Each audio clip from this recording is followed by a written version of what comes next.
Good afternoon to you all. We We all, I think, agree that the theme of this year's talks is important. It is time for peace. The time for peace has come. But it's also important when we bear in mind what is happening that we should ask some questions. It's true that the time for peace has arrived, but what about the countdown to the end of violence? Bearing in mind the years of crisis that people have to endure day in, day out. Over the last 10 years, my country that had been portrayed as a haven of peace came to be a disputed territory leading to day-to-day conflict, which was a reality for the population. And in view of that reality, one may be tempted to lose hope. And perhaps one might be tempted to simply get used to conflict, accept violence for what it is. But when one finds oneself in such a situation, there really are grounds to be sceptical, to despair. But on occasions also, there are grounds for hope. And the key message that I want to transmit is that we can preserve hope if we go towards stricken societies, not the sense of charity, but rather a sense of truth, a belief in the message that peace cannot come from outside, rather it's a need, there is a need for it to be constructed from within that society. In situations where conflict has become an everyday reality, people may often seek to benefit from it. In Côte d'Ivoire, even in the most remote villages, the villagers know what line they should take to their interlocutors based on the number plate of the car that goes through the village, of the driver who they see. They change their message to suit their listener. They are profiting from the situation. In my country, yellow registration plates are official state number plates, so the villagers assume that the drivers are going to be government people who have nothing for us. They'll say, yes, that's fine, we want peace, no problem, that's great. That's when they see a yellow registration plate. When they see a green number plate, that's an international transit number plate. When they see those kind of vehicles going past, then there's a different presumption, basically financial.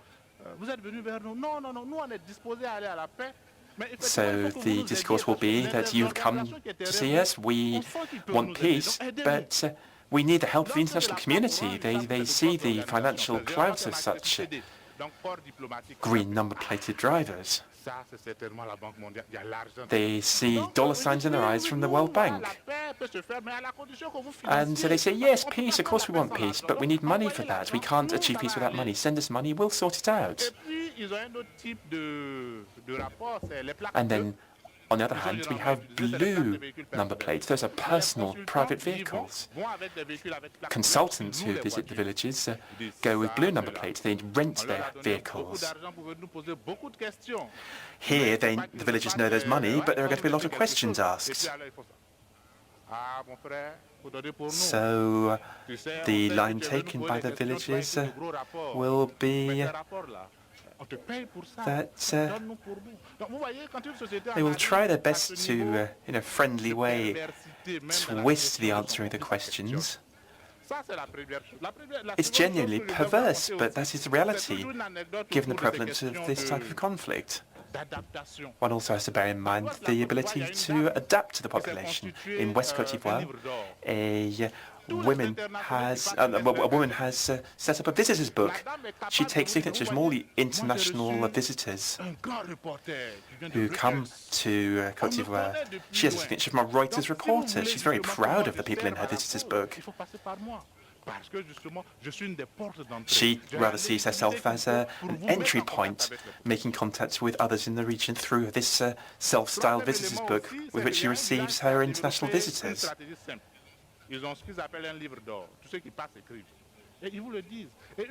People are very proud of this type of book, and I once asked villagers why they were doing this sort of thing. Their answer was, "My brother, what else can we do? The war's nothing to do with us, we just have to live with it."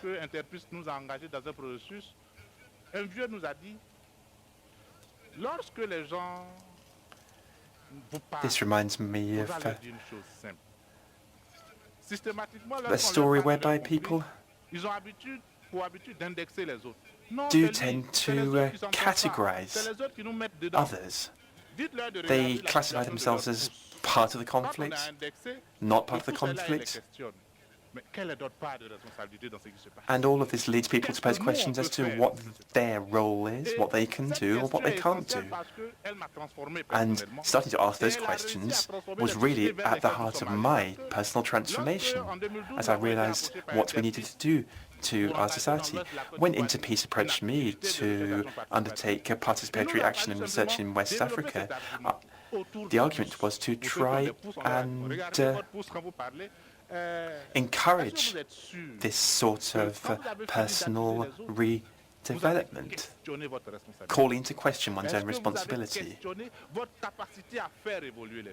We were all called upon to ask ourselves whether we felt able to change anything. Everybody who comes from outside says they want to help us, but in so doing, they are trapping us.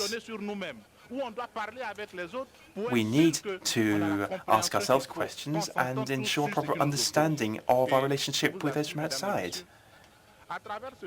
And through this process of personal and collective questioning, ladies and gentlemen, we can change society. And we can only improve the situation if we remove this situation of expectation of input from outside. No sacrifice will be big enough if we do not take the time to think about the truth, if we are not actors in our own change.